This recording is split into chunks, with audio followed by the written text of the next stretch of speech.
بسم اللہ الرحمن الرحیم۔ آج الحمدللہ 17ویں روزے کے وظائف آپ کے ساتھ شیئر کر رہی ہوں، جو پہلا ہے کہ فجر کی نماز کے بعد 2 دعائیں اس طرح سے ہیں کہ جو سورہ الاعراف اور القصص میں ہیں، اور یہ دونوں ہی دعائیں جو ہیں حضرت موسیٰ علیہ السلام نے کی تھیں۔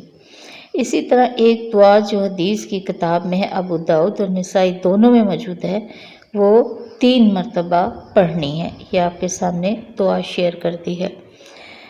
ظہر کی نماز کے بعد 11 مرتبہ سورہ یوسف کی ایک یہ چھوٹی سی آیت ہے جو انہوں نے اپنے بھائیوں کے لیے حضرت یوسف علیہ السلام نے دعا کی تھی، وہ ہے۔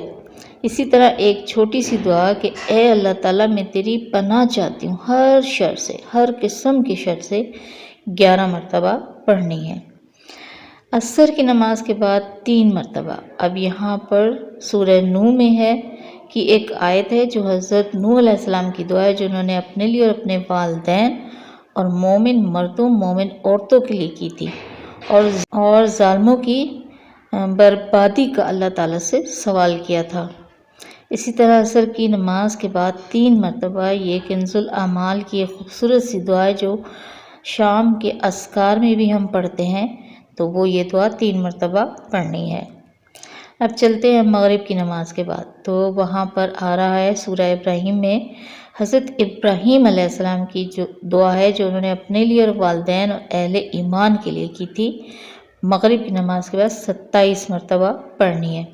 اسی طرح ایک چھوٹی سی اور دعا ہے جو بھی جس کا ترجمہ ہے کہ اے اللہ میں تیری پناہ مانگتی ہوں مالداری پر اکڑنے سے اور فقیری کی ذلت سے۔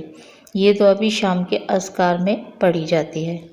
اسی طرح نماز تراویح کے بعد سورہ المومن کی ایک آیت اور ایک دعا جو کتابوں میں لکھی ہے وہ ایک مرتبہ پڑھنی ہے۔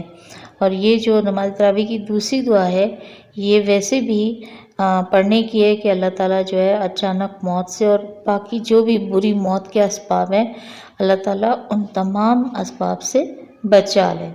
آمین ثم آمین یا رب العالمین۔